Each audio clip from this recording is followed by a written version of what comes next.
Mr. Sekhar, please come on to the dais. Give him a big hand.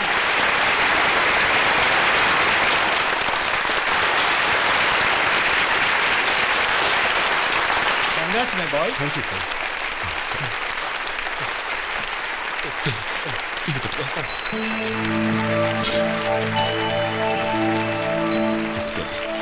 తీసుకోండి తినండి బాబు, మీరు తీసుకోండి.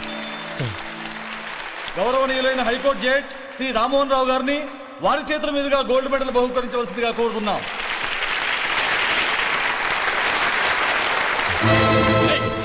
మిమ్మల్ని లోపల రావద్దంటే నాకు కళ్ళు కప్పి లోపలికి వస్తారా? పోయింది బయటికి. అది కాదు బాబు, ఒక్క నిమిషం చూసి వచ్చేస్తాం.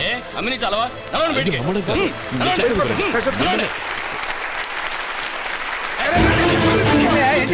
ఆడిటోరియంలో లడ్లు అమ్ముతారు సార్. ఏమయ్యా ఇదేమన్నా బస్ స్టాండ్ అనుకున్నావా? ఇలా బయటికి సార్. చంద్రం చంద్రం నేను చెప్పేది విను. చంద్రం గొడవ వద్దు చంద్రం.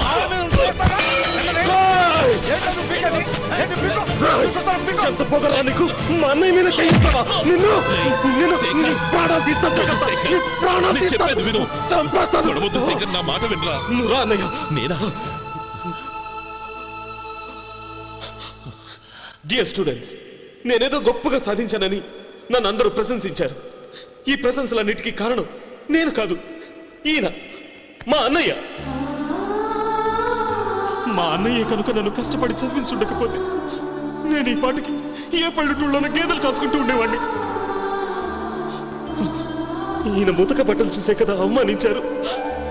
ఈ రోజు నేను ఈ స్థితిలో ఉన్నానంటే కారణం ఈ ముతక బట్టలే. నేను తెల్ల కోటు వేసుకుని డాక్టర్ని కావాలని ఈయన కాడి కట్టి దుక్కి దున్ని తన జీవితాన్నంతా బురదలో గడిపారు. డియర్ ఫ్రెండ్స్, నా తల్లిదండ్రులు నేను చూడలేదు. అటువంటి నాకు ఒక తల్లి తండ్రి పెంచి పెద్ద చేసి నాకు జీవితాన్ని ఇచ్చిన మహానుభావుడు మా అన్నయ్య. నాకు వేరే దేవుడు లేడు, మా అన్నయ్య నాకు దేవుడు.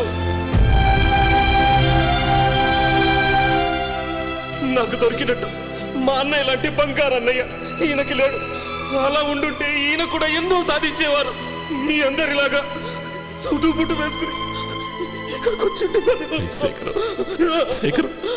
అన్నయ్య